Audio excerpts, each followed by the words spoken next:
Hey everybody, John Malanka here, United Patients Group, and just finished a very informative podcast with a return guest, Claudia Merandi from the Don't Punish Pain Rally organization. She was joined by Dr. Arnold Feldman, and they spoke about patients' rights with opioids, the pain patients' rights with opioids, but also the rights of the doctor who are being red flagged and blackballed by our government and being scared into not prescribing patients the medications they need, and the patients that are not being prescribed because they're on the red flag list as well. Claudia is a pain patient herself. She's been fighting Crohn's disease her whole life. And so it's an informative show. I hope you enjoy it and what they're doing for you, the patient, as well as to the doctors that may be watching as well. So enjoy it. Please write your comments below, like us, share us, as well as subscribe. See you then. Bye-bye. Hey everybody, John Malanka with United Patients Group. Be informed and be well. This segment is brought to you by Aspen Green. Aspen Green is just a handful of USDA certified organic hemp and CBD brands, and all of its hemp is grown from the perfect topography and climate found in Colorado. Check out why purity matters at aspengreen.com. and follow them on social channels at Aspen Green CBD. Use promo code UPGCBD for 20% off. Welcome back, everybody. This is John Malanka with United Patient Group. Be informed and be well. Today I have a return guest, dear friend of the show, Claudia Merandi. Hey, Claudia. Hi, John. Thanks for having me back. Thanks for coming on. And then Dr. Feldman down there in sunny Florida. So he was John, thank you retired and went south. Yes, sir. Thanks for inviting me. I appreciate it. Thanks for being on. This is a serious topic, and so Claudia, I'm going to read your bio here and what you do. Claudia Merandi is the founder of the National Don't Punish Pain Rally organization. Claudia is a retired court reporter, self-published author, and is from East Providence, Rhode Island. As a person living with severe Crohn's disease as a child, she witnessed firsthand the challenges a person with pain encounters when trying to obtain adequate pain management.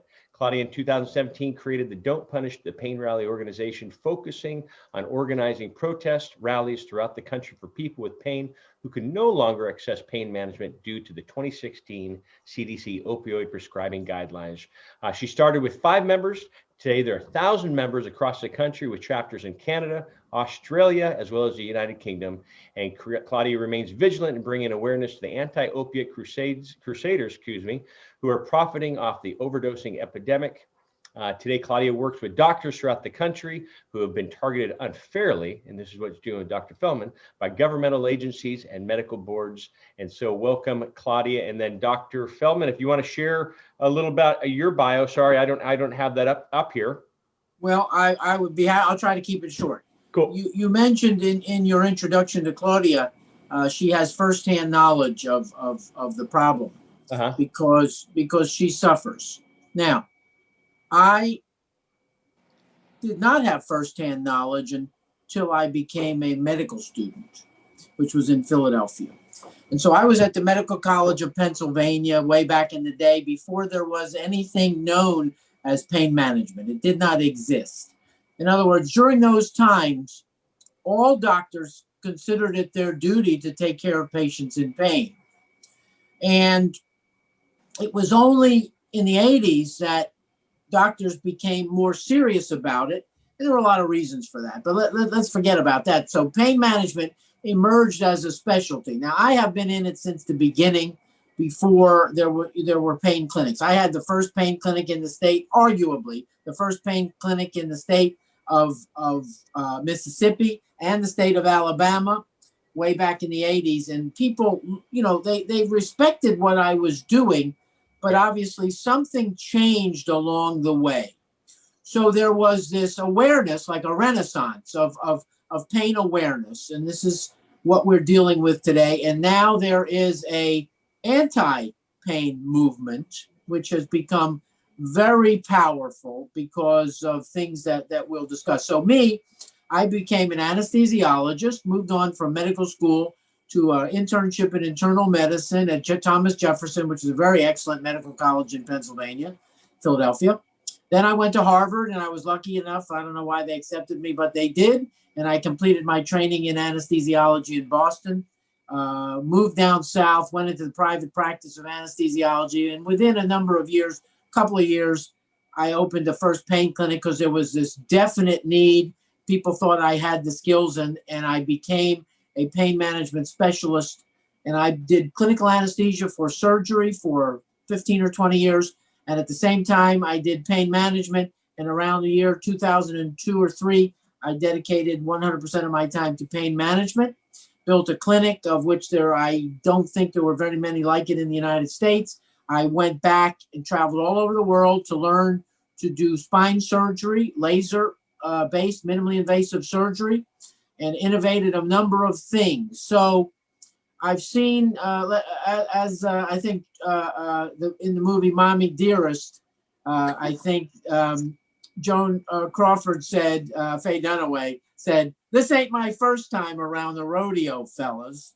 So what we're seeing now is just, we're back in 1914. So that's why Claudia and I met, by the way. And thank you for that bio there. You know, why did it change? Because you started off saying that this is the day when doctors really took care of their patients when it came to pain management, and you said it kind of changed in the 80s. Was it due to Reagan, or what was the reason behind that? Well, obviously there was a lot of reasons, but one of the things, obviously, advances in science, can and often do cause changes. So most of you wouldn't be aware of this. It's such an esoteric point. But in the 70s is when people experimented with the intraspinal use of morphine in rats.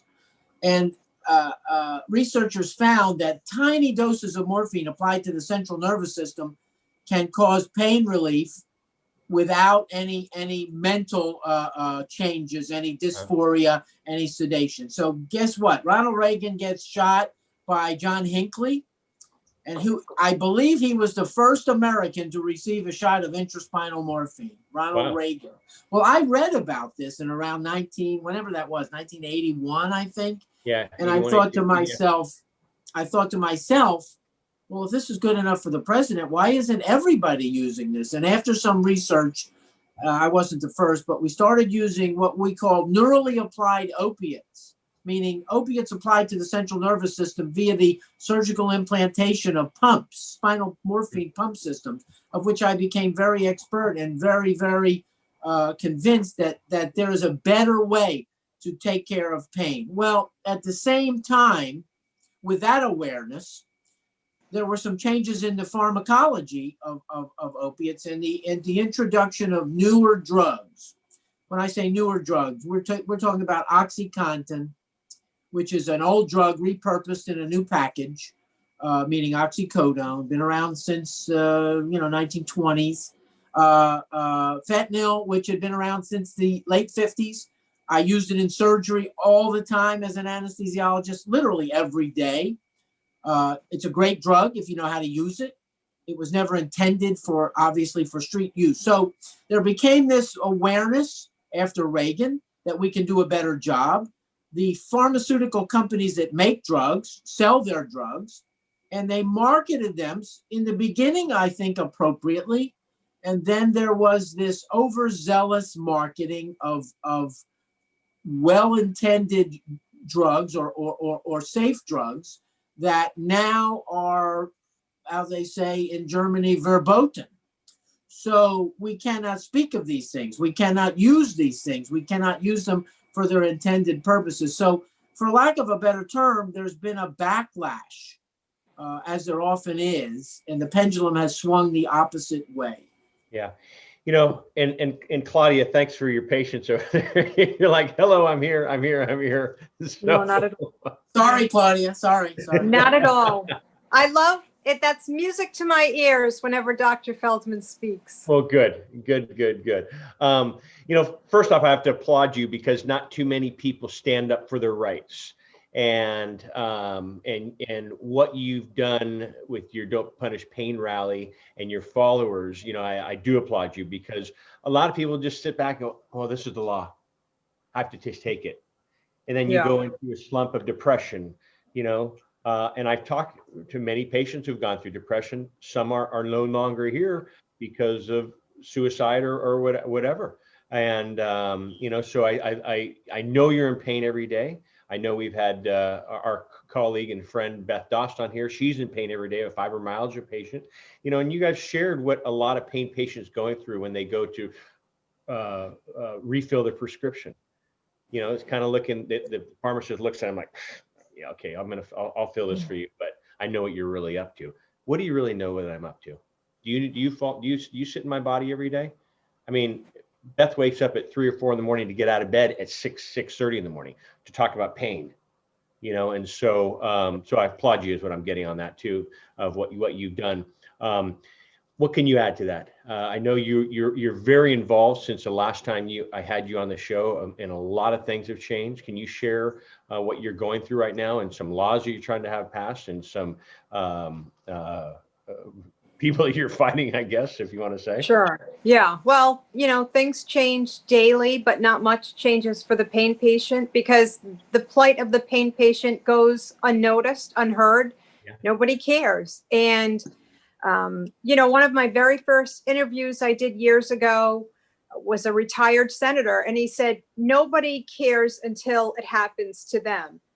And that resonates greatly, because I've since advocated for several lawmakers in Rhode Island who have been become victims of the pain patient genocide. You know, I started off with 5 members on the Don't Punish Pain Rally organization, and we just hit 17,200.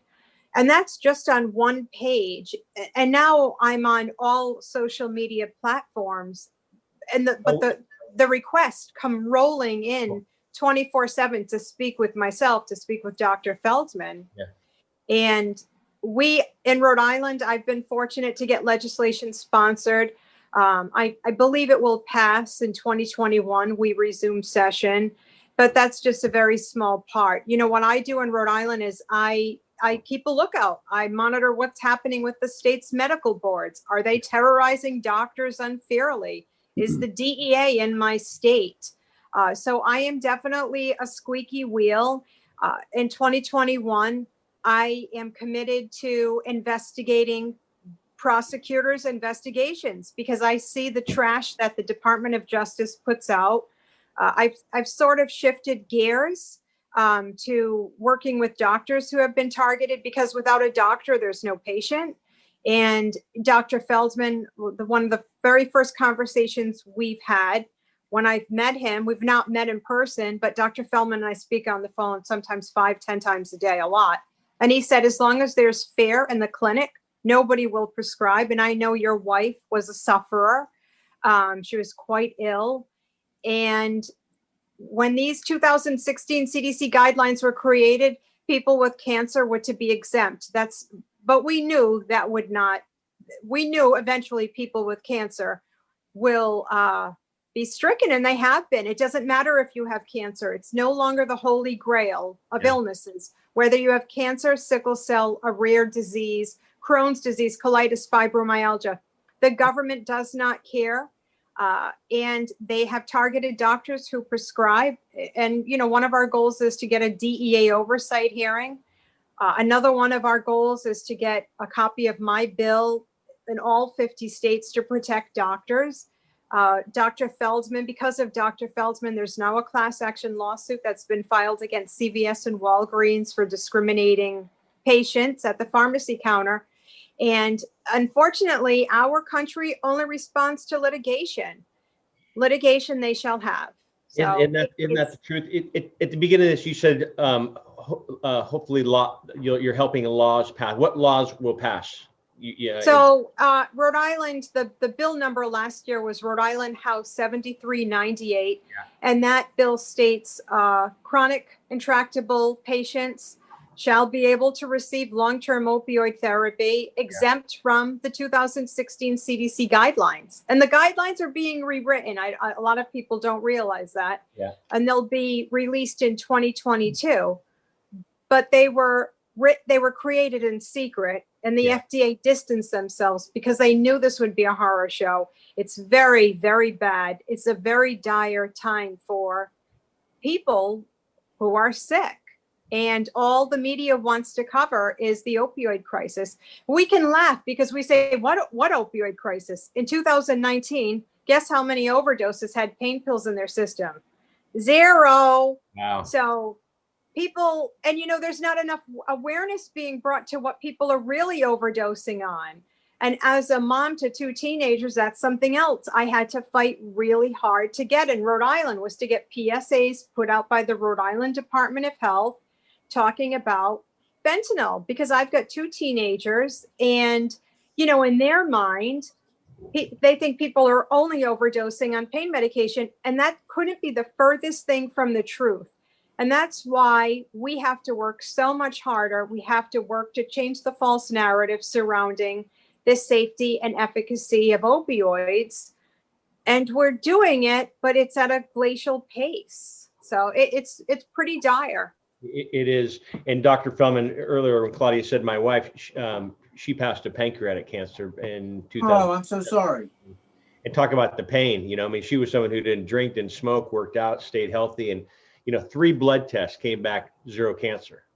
I mean, that's how awful pancreatic is. But I remember we came back from Stanford University and they prescribed Corinne a higher dose. I think the first one was 5 milligrams. This is 25 milligrams. And I went straight to, after that appointment, to our local CVS. And sorry, we can't fill it because you already had one. I'm like, do you really think we're faking this right now? So I remember coming out the car with just tears in my eyes because I spoke with the pharmacist, the lady there. I said, this is my wife. And she ended up giving it to me. And I remember going in there after she passed. I said, I just want to thank you. This would happen. She just felt, she was like, our hands are tied. And it's awful when hands are tied. And it's awful when I hear patients that go back to their doctor who prescribed them the first round of prescriptions and or pharmaceuticals, and they won't refill them. What do you say? Is that the doctors? Are those the doctors that you're fighting for because they're being threatened? Well, let me say this. All doctors have a basic education in medical school, but we all develop certain skills and we go down certain paths. Okay. So I had certain skills. I could, for somebody like your wife, I could do celiac plexus blocks. I could put epidural catheters in. I could put spinal pumps in. I had a lot of tools in my little black bag, so to speak. Yeah. Now, not everybody had that, right? Now, I'm not a brain surgeon. I can't do brain surgery. I can't do heart surgery. I probably could, but I've never done it. But let me tell you the tie that binds, okay? The tie that binds in the pain, in the treatment of really serious pain. And I'm not a big proponent of this, but I have to tell you the truth. What is the tie that binds? I'll give you an A-B choice. It's either aspirin tablets or opiates. Opiates. Okay, so any patient that suffers from severe intractable pain can be made better. And when I say made better, I don't mean cure, but whose life can be improved by the judicious use of opiate medications. And that's a big if. Now, who decides? The problem we're having right now, it can be said in 2 words and then /3 letters, judicious use. And the 3 letters are Department of Justice. Why is the Department of Justice in the practice of medicine? They have no, in my opinion, they have no legal authority, which has been borne out in the courts. But remember, I said earlier in this conversation, I'm a Jewish person, right? So how is it that the Nazis did everything that they did in one of the most advanced civilizations that ever was on this planet? It's because people without authority seized it. And that's what's happened to the chronic pain patients. It's no longer a medical problem. It's a legal problem. If that makes sense to the audience. And pretty powerful analogy, by the way. So thank you for sharing that. What happens to the patients? And this happens, Claudia. I know a patient that you and I are friends with that has gone in and to go refill their prescription, and on day 28, and the pharmacy says, sorry, we gave you 30 pills, but we need to wait, 2 more days. It's like, how can you gauge, how much pain I'm in on a daily basis? This happens in the cannabis industry with Epidiolex. I work with a lot of families. One of my dear friends, her daughter has autism and seizure disorders. And so they are prescribed. So in the cannabis industry, Dr. Feldman, doctors can recommend medical cannabis. Now that the government got involved and put a cannabis product, a true cannabis product, available in the pharmacy, they can prescribe it. So they said, sorry, we can't refill it now because, you should have 2 more days on your Epidiolex. Mm-hmm. But they don't know. It's every patient's different. And the same thing with the pain patients. Every patient is different. Walk a day in a pain patient's shoes. Thank goodness I don't have pain. You've shared your pain. What do you say for those doctors or the pharmacy that won't fill those? And what do you share? What can you share with the pain patients that are listening that are in the same boat? That's why you get so many people that call you and contact you on a daily basis, because you step up and you let them know they're not alone. I mean, when Beth shared that she has fibromyalgia on the show, everyone contacted her like, oh my God, I'm having the same thing. I thought I was alone. And so you standing up for patients, I applaud you. I said at the beginning, you talk about PSAs with your children, your Don't Punish Pain Rally website, you have a whole section of files from flyers, how to create a flyer, the handouts. I mean, is this self-funded? Oh, yeah, this is self-funded. The Don't Punish Pain Rally is not a nonprofit. We accept donations at the Doctor Patient Forum, which is a nonprofit organization. The Doctor Patient Forum is run on blood, sweat, and tears, and we have to protest. The next time, I just actually organized my finale rally. That's my last rally. But I will organize one protest a year in DC, and we protest in October of 2021, providing things with COVID. We have to monitor that situation. And that is called the 500 White Coat March. And we want doctors to attend. Doctors don't have a voice. And, when you go to the pharmacy one day before you're supposed to get your medication filled, that could actually trigger a doctor getting raided because there's such stringent guidelines.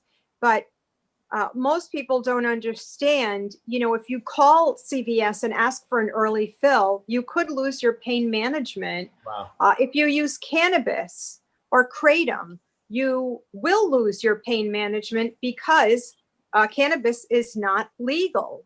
So, for your listeners, they need to be aware, if you have a contract with pain management, cannabis, THC, CBD, kratom, melatonin in some cases are all no-nos, because you've got a police officer who's writing your script for your pain medication. And it's just a disgusting attack. Let me say this before I forget. Dr. Feldman is the only doctor in the country who gets on the phone with patients.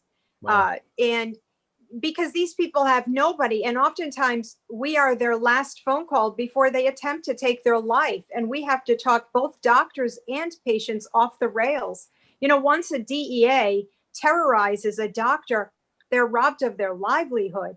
And your state's medical board in California, I'm going after them big time right now because of that horrible death certificate project. That was Kamala Harris's baby.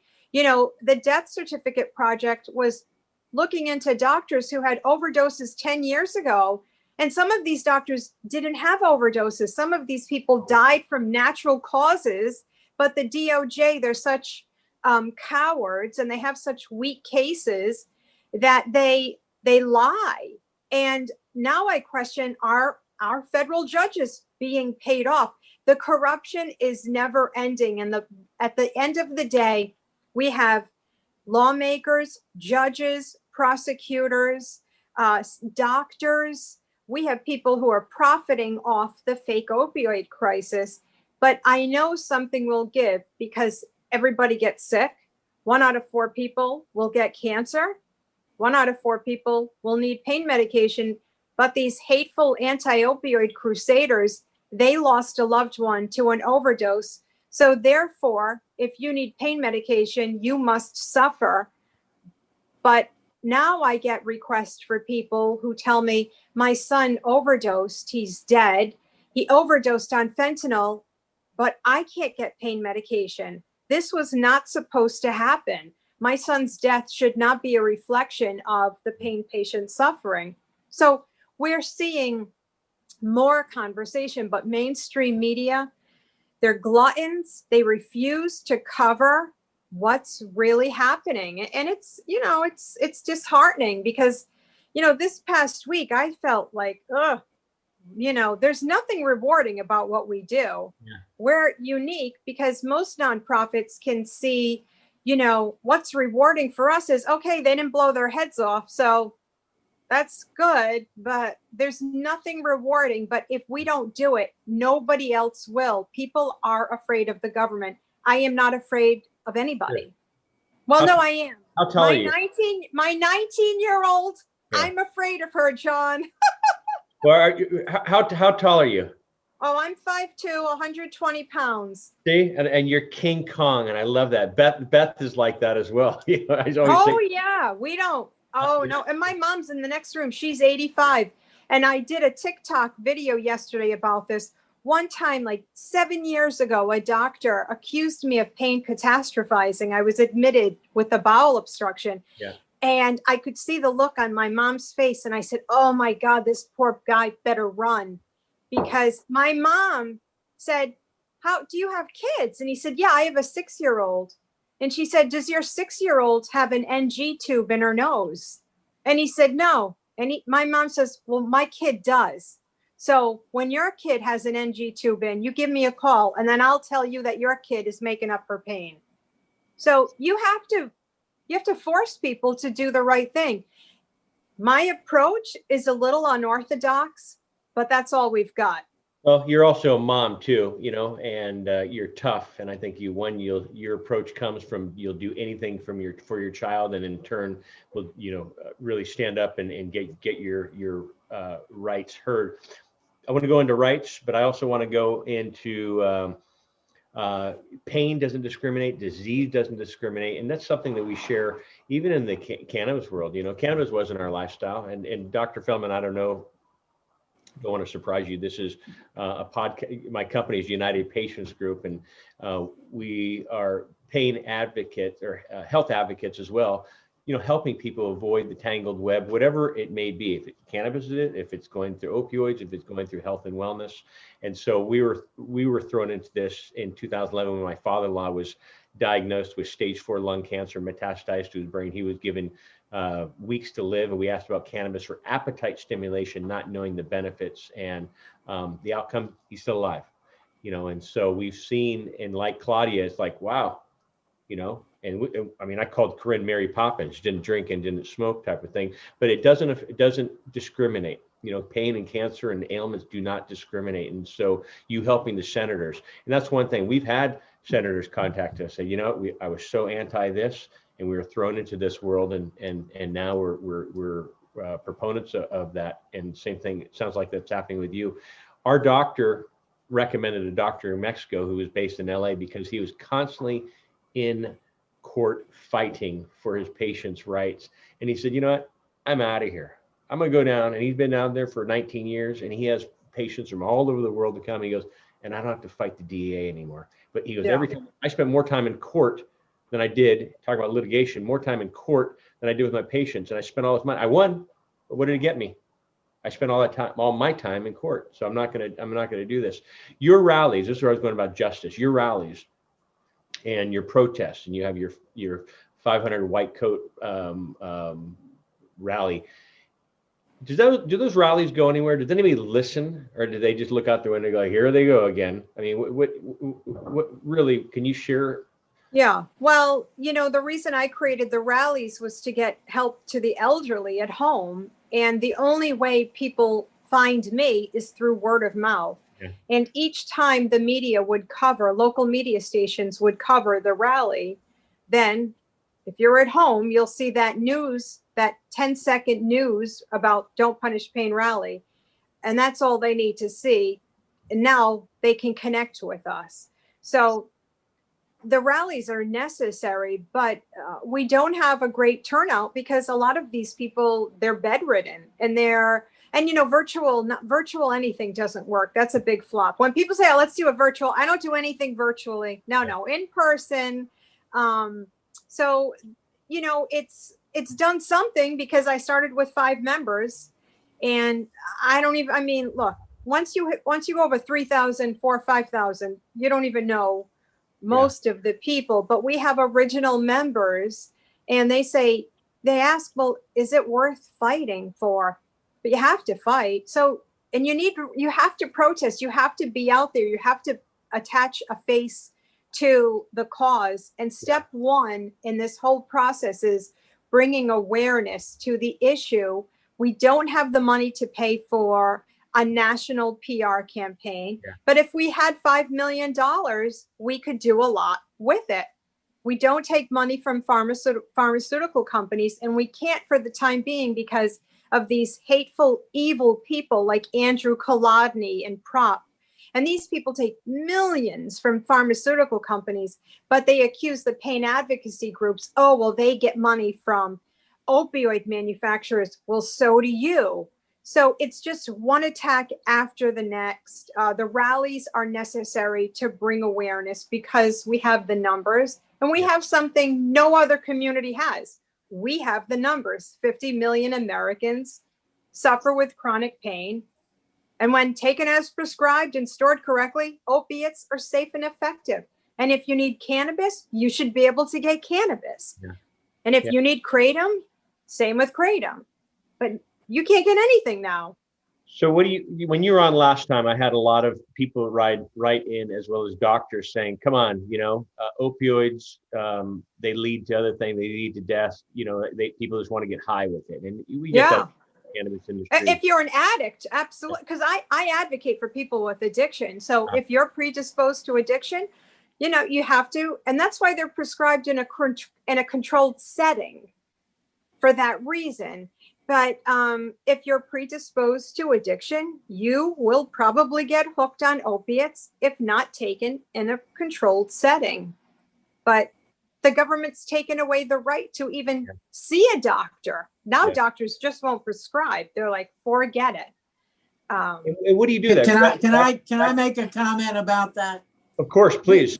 This is all based on false science. So I remember a long time ago, you remember there are some basic medical specialties we think of: surgery, gynecology, neurosurgery, internal medicine, cardiology. So now there's a specialty, been around a couple decades or maybe 3-4 decades, addictionology. You've heard of, I'm an addiction specialist. Well, I talked to an addictionologist many years ago in the 80s when I first started doing pain, because occasionally we would cross paths where a patient, you would find out this patient was really an addict, not a pain patient. And it was, it was a learning experience to learn, because remember, to be an addict, you have to be able to fool a lot of people. So this addictionologist in Mississippi, believe it or not, that's where I lived. He said to me, we were working together to help this. It was a nurse. And he said to me, Arnold, take this as gospel. You cannot make somebody an addict. They're born an addict. And it's just their choice of substances or their choice of behavior. So I took that very seriously, meaning addicts are going to be addicted to something. And so when you make these substances or you have a prohibition-like system, then these people get into trouble because in order to access their drug of choice, they have to access illegal activities. And that's why our prisons are full of people that should not be there. Now, there's a field now that's developed called harm reduction. Yeah. And harm reduction is kind of, and I don't agree with all of this, but harm reduction is is kind of like confession in the Catholic Church. I was going to ask you. I don't think you're Jewish. I think you're on a Catholic over here because you said I probably am. The gospel, heaven, and now you're talking about. So. Yeah. Well, I Jesus see that halo over your head too, Dr. Cumming. I don't know. Jesus was Jewish too, you know. Oh yes. So the harm reduction specialists say, or the harm reduction believers say, we have a problem, meaning addiction, and we just have to deal with the problem. We're not going to even worry about curing these people, at least in the short term. So what has happened, and I want the public to understand this. Somebody said a long time ago, I don't know who it was, if you want to know why something's happening, follow the money, right? Follow the money. So paying patients are a big pot of money.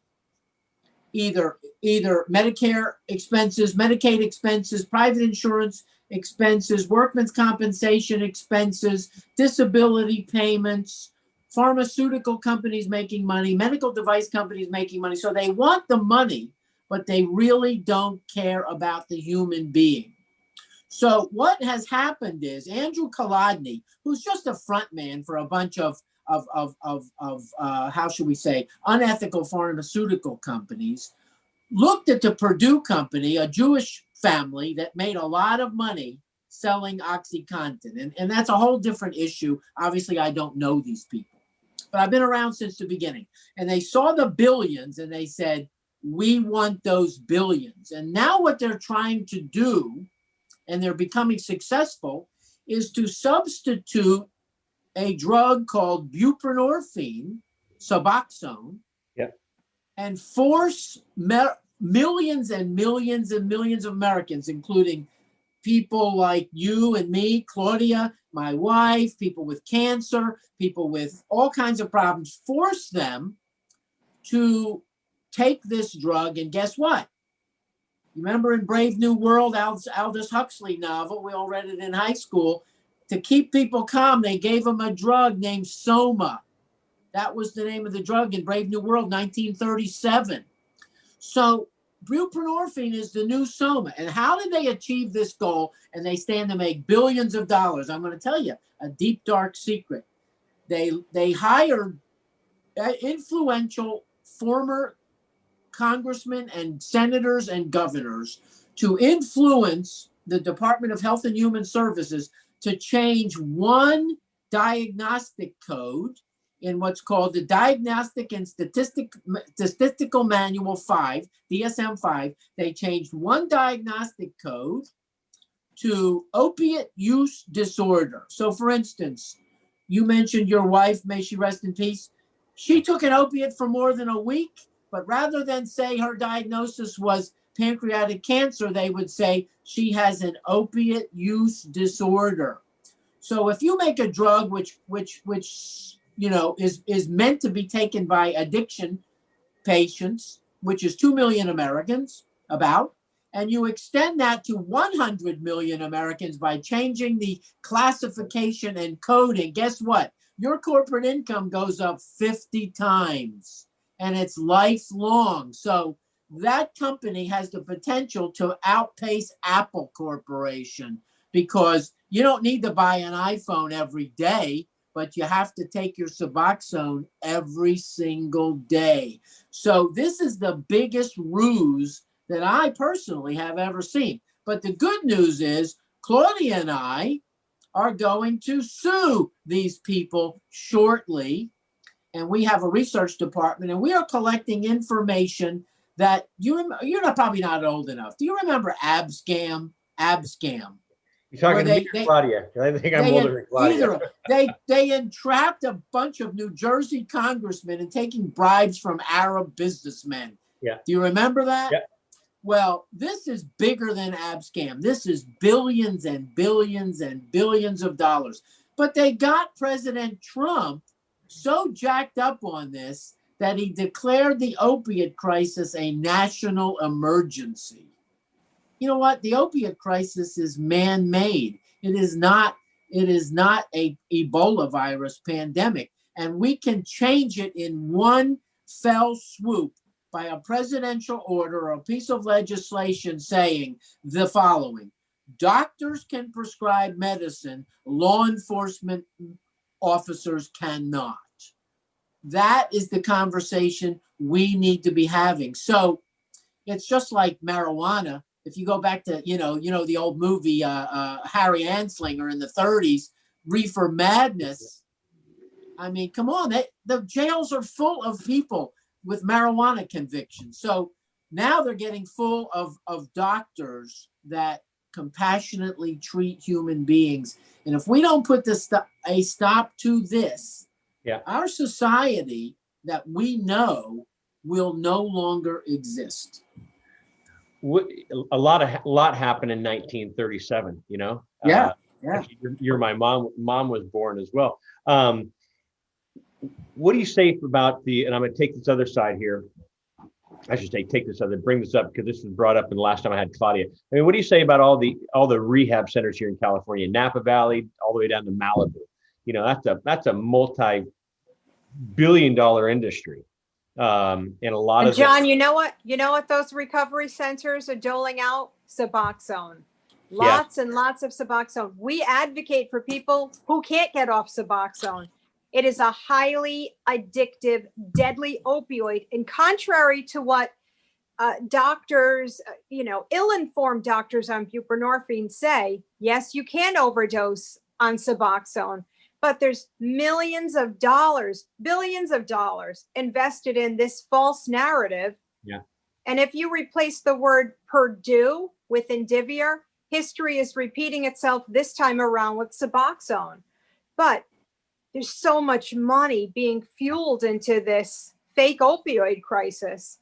It's staggering. And every time we research, we find more corruptness. It's scary because now they want to approve buprenorphine as the first line of defense to treat chronic pain. But Dr. Feldman can discuss this as well. Buprenorphine is a terrible drug to treat pain. I have people who've done very well, heroin users who are now on Suboxone, and it's given them their life. But Dr. Feldman's wife is a chronic pain patient. She's not an addict, so she shouldn't be taking Suboxone. But doctors feel safer prescribing Suboxone than oxycodone because it's a different scheduled narcotic. But Suboxone is 10 times harder to get off of than oxycodone. You won't because of the long half-life. And this information isn't out there because of the money, because of Indivior, the makers of Suboxone. These people have a lot of clout. And it's just not Suboxone who's profiting. You've got, I call them drill mills, these poor pain patients. They're being forced to undergo costly, unnecessary steroid blocks, trigger injections, nerve ablations. Dr. Feldman mentored me through this whole process. It took me 3 months just to absorb everything that's done in a doctor's office with an injection. I get phone calls to advocate for people who are in the hospital howling in pain because they don't want to put in an order for pain medication. What do you do when you run into that? Because I hear this all the time. They go down there, try to refill the prescription. Sorry, Mrs. Jones, you have 3 more days before we can fill that. And so, what do they do? Do they turn to street drugs? Because I've heard that. Yes. And that's why prescribing is down by 43%. We have 50% less pills in our country. That's because the DEA slashed manufacturing. It's physically impossible to even overdose on pain pills. And that's why harm reduction is so involved, because they've interrupted the safe supply for an addict. And this won't make a lot of sense to a lot of people. It didn't at first to me, but an addict could get medication out of someone's medicine cabinet. Now they hit the street. The pain pills aren't there. The data, hopefully, the data's lied all along, but now the data released by the CDC, prescribing's down by 43%. Pills, there's 50% less being made in our country, and overdoses continue to skyrocket, and we ain't seen nothing yet. 2021 is going to be probably one of the hardest years for overdoses. We're seeing it. So the plan that due to what? kills Due to what? due to the illicit fentanyl that's killing people, that's the real culprit. And since I've been on the show, John, in June 2020, the AMA put out a 17-page scathing letter to the CDC saying, pull the guidelines. Overdoses are skyrocketing. What have you done? You know, you've got pharmacies, because what our country has done, they took the CDC guidelines and they turned them into regulation. And now the DEA is targeting doctors off of those CDC guidelines. You've got data analytics making decisions for you. So it's very involved. We know for sure pain pills, 2018, 2019, 2020 are not fueling the overdosing crisis. Illicit fentanyl, heroin, those are the in drugs right now. It's going to be a different drug in 2021. And cannabis is being laced with a form of fentanyl. You know, drug dealers are creative. They know they don't want their consumer to die. You've got to keep them alive so you can keep profiting. Yeah. This lawsuit that you guys are doing, who is it benefiting? Who's profiting from it? What's your goal with this, and how can we help? Can I answer that, Claudia? Of course. Mm-hmm. And you know, somebody accused me. I remember this surgeon accused me one time. He goes, "Arnold, you're always talking riddles." Okay, so I love history, because history, whoever said it, those of us who don't learn the lessons of history are doomed to repeat them, right? But you can learn some interesting things about this. So the pain patients, which number in the many, many millions, tens of millions of chronic pain patients, you know, chronic back pain, big group, cancer pain, big group, sickle cell disease, not such a big group, but a sizable group, multiple sclerosis, trauma, lots of things, right? We have a big group. Now, why are we getting treated this way? Well, that's an interesting question, but we need a rallying cry. We need a rallying point. Right, I'm here. You're in Hawaii. Claudia's in Rhode Island. I was joking. I was wishing I was in Hawaii. I'm in California, but okay. Well, you know, but you're far away from us. Yeah. So the rallying point in the Spanish-American War was remember the Maine. You remember that from grade school or junior high school? Remember the Maine. It was a U.S. warship in Havana Harbor. It's got sunk by the Spaniards, and then William Randolph Hearst, you know, put that all over his newspapers, remember the Maine. And guess what? The Spanish-American War started not too long after that. Well, this guy Kolodny, I have to give this guy credit. He's a nefarious little man.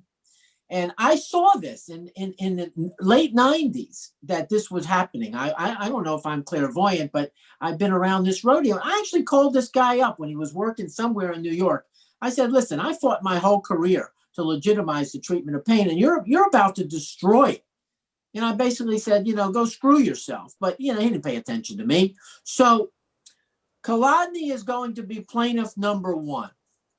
And where's he at? Is he up in Rhode Island, Claudia? Or well, he lives in New York. Okay. But he got himself a fake professorship at I'm ashamed to say, a Jewish institution named Brandeis University, which was named after Supreme Court Judge Louis Brandeis, which is heavily funded by Jews who understand, or should understand, what it's like to experience prejudice to this day.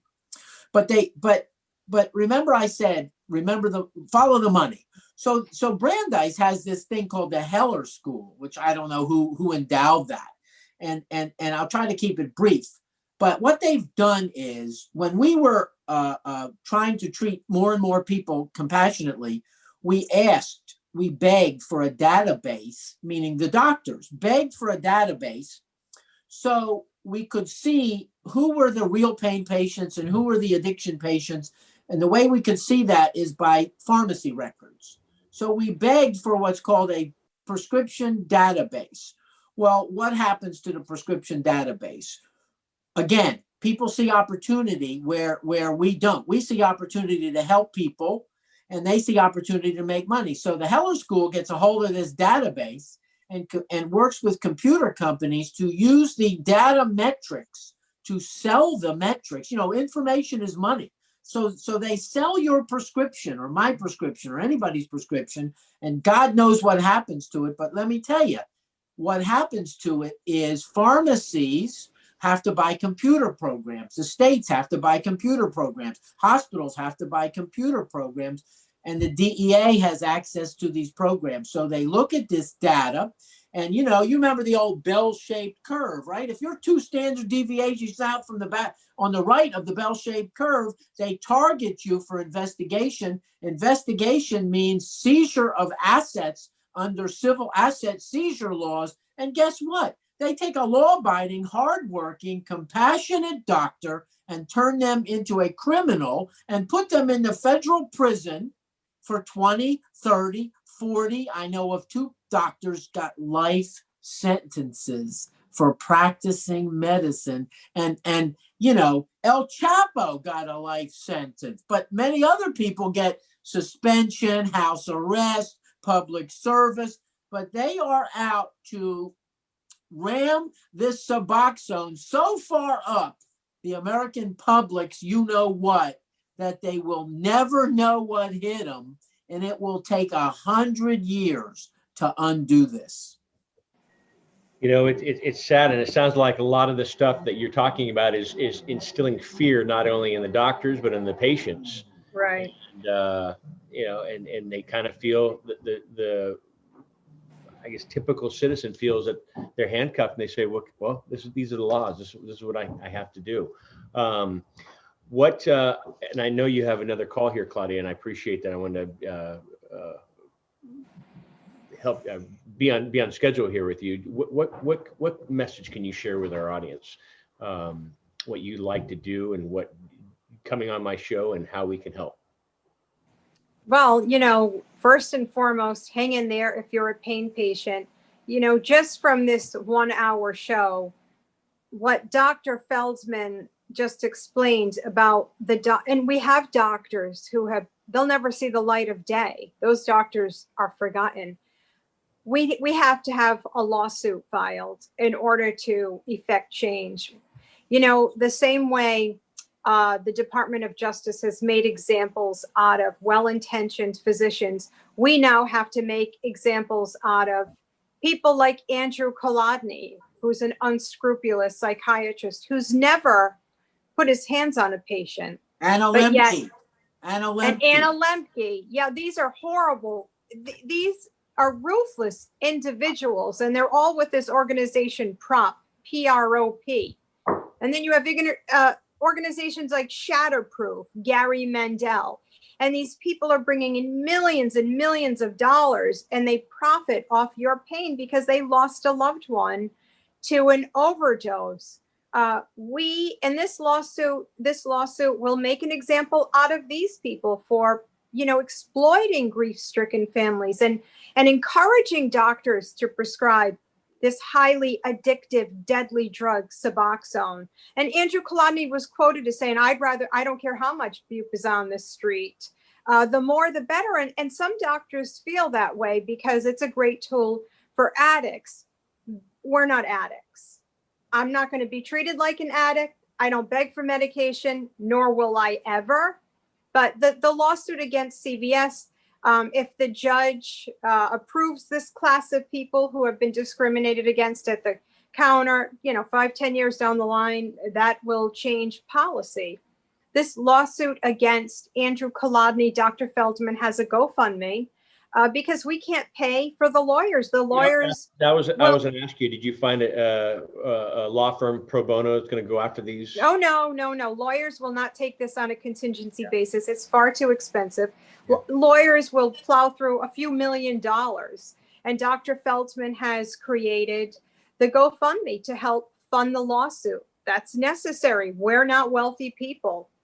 I think with legislation, we can put a dent in this. And eventually one of our senators, maybe it'll be my senator, Senator Sheldon Whitehouse, Senator Jack Reed, I've got 2 Congress people. We only have 2 in Rhode Island. One is in a wheelchair. He was injured by a bullet. He takes pain medication to manage his pain. And then we have David Cicilline, who's gay. And we advocate for people who have HIV and they can't get their pain medication. So you would think these people would, speak on behalf. And I've said from the beginning, we need 10 senators to speak out. Yeah. But when a senator tries, like Bill Cassidy, he gets shot down. They don't want to hear it. All they hear is opioid crisis. And that's the power of propaganda. So much propaganda. And, when doctors say, oh, opioids are never a good idea. And I said, well, opioids are never a good idea until you need them. Then they're a great idea. But we remain vigilant in this fight. To donate to the GoFundMe, you can do this by visiting. Dr. Feldman is on social media, Facebook. To donate to the Doctor Patient Forum, all of your donations are tax deductible. That's what's going to help me when I'm in DC with Dr. Feldman lobbying, knocking on senators' doors, getting doors slammed in my face. Literally? Yeah, literally. Well, that happens every day anyway, John. Yeah. John, they what they're able to do now is hide behind. You'll have to go onto our website and make an email appointment with our scheduler. So, they hide behind electronic wizardry. And I remember telling one of my senators, Mississippi's also a small state, and I used to be friendly with Trent Lott, who was a very well-respected senator in the South. And I remember telling him a long time ago, Trent, I elected you, not your email. But that's how it is. And so what we want to do, aside from this lawsuit, which we will do, God, how do they say, God willing, we will have a Washington presence 100% of the time. And, do we like lobbying? Not necessarily, but we have some serious issues that affect, many, many millions of Americans from all walks of life. And we want those issues front and center. And that's the only way I see that it's going to happen. We don't advocate, obviously, for violent revolution or burning down buildings. But, I can see the Million Man March. Remember that from many, many years ago. I can see the Million Pain Patient March. And that's what I would like to see, where people say, this is a group of people that are deserving of consideration. That's what I want to see. So, I've been on this earth, a number of decades, and I worked my whole life to try to make the treatment of pain legitimate, only to have it vaporized by a bunch of computer companies and pharmaceutical manufacturers. And that's what we aim to change. But one other thing I want to tell your listeners, if you have a good doctor, if you have a concerned doctor, try to make their life easy. And, a lot of this stuff is nonsense. Try to put up with the nonsense, but, be a compliant patient. So if any DEA agent comes to your doctor and says, let me see the record for Mary Jones should be a compliant patient, within the confines of unfortunately, the Controlled Substances Act, which is now the Bible for doctors to follow for treating chronic pain patients. Never happened before. But that's how it is today. So the other thing I'll say is, we like to advocate for people. It's kind of difficult sometimes because it's kind of like Claudia and I and a couple other people. But, we're anxious to help you hear your stories, try to recommend for you things that can help you survive this really pain patient. She calls it, I call it a pain patient holocaust. What do you call it? Pain patient genocide. Same thing. Pain patient genocide. Yeah. It's...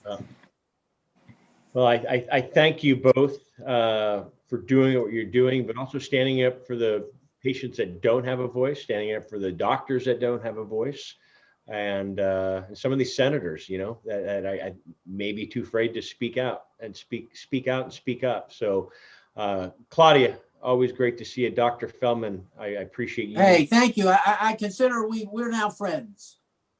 Right back at you. Yes, sir. God bless you, my Jewish Catholic friend. Yes, sir. How about that? Hey, I'm going to throw a Merry Christmas out to you, but happy Thank holidays. you so Happy much. Hanukkah Merry as well, Christmas. too. And, yes, sir. And we'll get your links. And so, Claudia, if you can get me all the links for Dr. Feldman as well, I'll put this on the site, as well as when this goes out. I'll let you both know, of course, and we'll get it out to you. Remember. All right, All John. right. Thank you. Merry Christmas. John, Talk thanks again. soon. Very nice meeting you both. And Yes, sir. See ya. Adios. Bye. Bye-bye. Bye now. Hey everybody, John Malanka with United Patients Group. Be informed and be well. This segment is brought to you by Aspen Green. Aspen Green is just a handful of USDA, that's right, USDA certified organic hemp and CBD brands. And all of its hemp is grown from the perfect topography and climate found in Colorado. It is a family-owned business and is deeply committed to the science of providing only the purest hemp and CBD products for the best results and most beneficial experience. Its mission is to bring the therapeutic value of pure, organic hemp and CBD to people who seek supplemental relief through the use of healthy, natural products. Aspen Green is free from toxins and runs up to 8 different lab tests from bona fide third-party labs throughout its product line. It holds in high regard 3 foundational principles that guide every aspect of their business, actions, and interactions with their customers, partners, as well as their community. These are quality, integrity, and transparency. These will always remain at the hearts of their efforts to bring their beneficial products to consumers. Check out why purity matters at aspengreen.com and follow them on social channels at Aspen Green CBD. Use promo code UPGCBD for 20% off. Again, UPGCBD for 20% off at aspengreen.com.